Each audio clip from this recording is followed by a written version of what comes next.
Don't worry, I'm not going to get deep in the weeds on how to do this. I'm just going to say that it's not super complicated if you have a small amount of JavaScript programming experience and some web skills.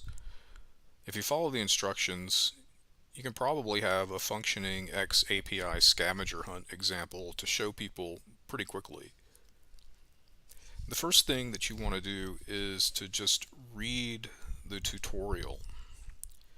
Here we see it's the e-learning art website, and the title of the tutorial is xAPI tutorial, get started in under 1 hour.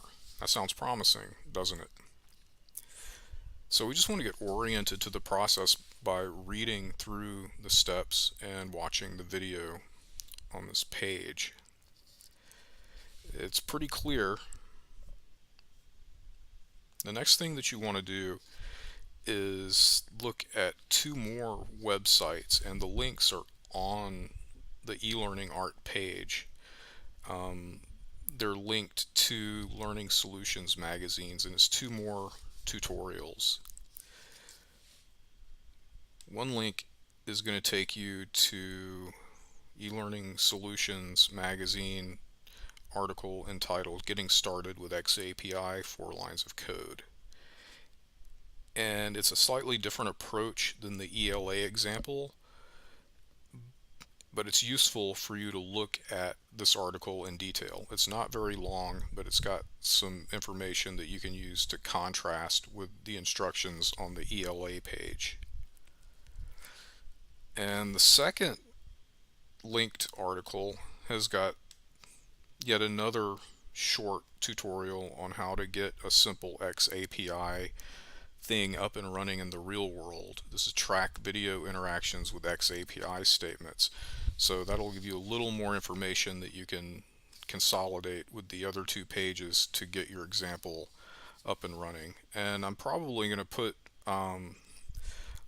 all of my pages that I put together, I'm probably going to put those like on a GitHub or something like that, and I'll append that information to the end of this video when it happens. So now to set up this interaction, after you have oriented yourself to the basic ideas in these tutorials, you're going to need a learning record store. Now, Rustdc runs this website called Scorum Cloud. Rustdc are the Scorum experts of the entire universe, and that's why the government said, you guys are in charge of taking Scorum and turning it into something that is better. And that's what they did. Originally it was called Tin Can, then it reached a certain level of maturity and they changed the name to Experience API, or xAPI for short. So people are using xAPI and Tin Can interchangeably. So when you set up your Scorum Cloud account, it just automatically sets up a learning record store that you can check out. So here in my Scorum Cloud, I can set up different realms, and this realm is the one that I'm going to use for my learning record store. And you can also put Scorum courses up in here if you want. And of course, Scorum is the old standard for doing e-learning that xAPI is going to replace rather soon.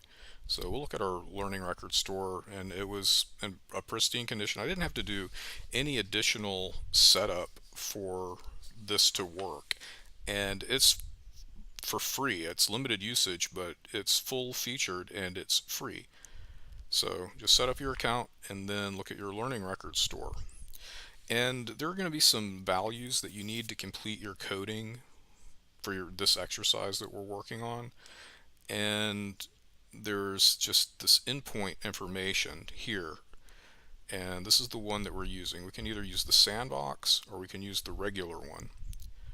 They're basically identical, but one of them's for practice and one of them's for production. We're using the one for production. So in our code, this URL is going to be the name of our learning record store. And then these values are going to be used in our coding as well. This is our ID and our password. Okay, so by reading all three of the tutorials and following the instructions, I was able to get this interaction going in about an hour, like they promised. I did have to fiddle with some of the code. Most of that fiddling was limited to figuring out the right format for entering the information about my learning record store. And by looking at all three examples, I was able to contrast and compare the values to figure out which values from my LRS went where. And so a little bit of testing and it all worked out pretty good. I kind of jumped the gun a little bit. We have to do a web server. And what I did is I spun up an Amazon Web Services server. It's on the free tier, so I don't have to pay anything for it except for the fact that I used the Windows operating system to run my server because of ease of use. I have done Linux servers before, but it's a little more time consuming to get those set up and working properly. So it cost me about $5 a month to run this Windows server. And that's okay because it's going to come down after I'm done with this project. So here is what our Windows server looks like. I'm just using regular old Notepad to do my coding in. And pretty much what I did is I set up these Notepad just .html files on my local workstation, and then using the remote viewing tool I was able to upload them into my Windows server. So I just coded these pages by cutting and pasting the HTML and the JavaScript from the tutorials and modifying a little bit and putting it up on a server.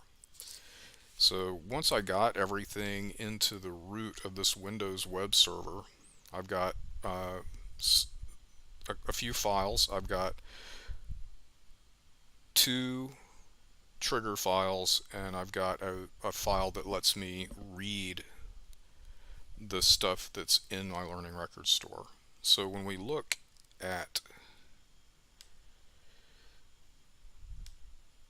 just the very first page, when we look at this page here, this index, this is on my server, and I go to my web browser and it reaches out over the internet and pulls up that file, and it says congratulations, you found the playground. And then it says record your progress.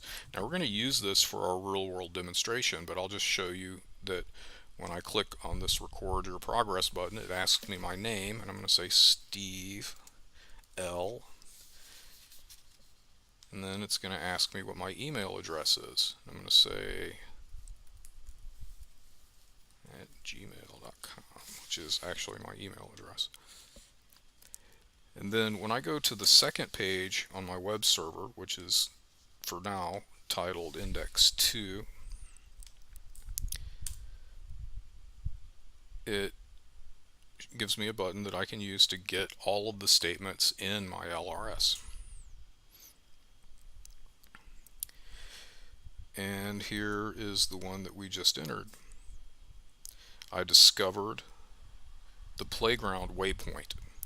And so what this essentially means is that when I'm clicking on a web page, it's sending completion information back to my learning record store. So if I had an LMS, I could connect the databases together so my LRS statements are appended to my learner's transcript in the LMS. And that's pretty powerful because I can use a lot of different methods to get these statements into the learning record store. So the last thing that we've got to do is use this QR code generator. And what I'm going to do is I'm going to go back to my initial page, index HTML, I'm not going to do anything with it. I'm just going to grab the URL. I'm going to copy it. I'm going to put it in this QR code generator.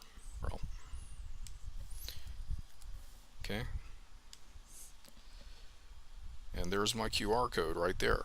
And we can, this is a free service, and this code will be good probably for the next 5 or 10 years at least, because they just run these things hoping that someone eventually is going to like pay them for creating a QR code. And I guess people are still using these things, and I don't think they're going to go anywhere. And I think that it's a really low cost way to have people interact with stuff in the real world. So I'm just going to download that here.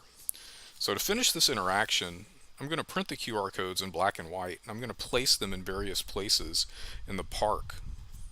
Then I'm going to go over to the park later, and I'm going to follow a scavenger hunt clue list to simulate locating each of the QR codes, and I'm going to scan them with the camera on my phone.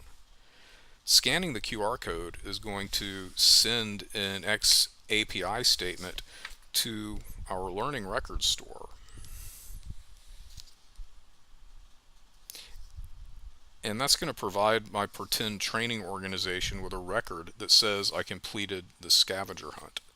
So I'm going to go ahead and do that, and then I will see you guys in a few seconds, and I'll be in the park doing the scavenger hunt.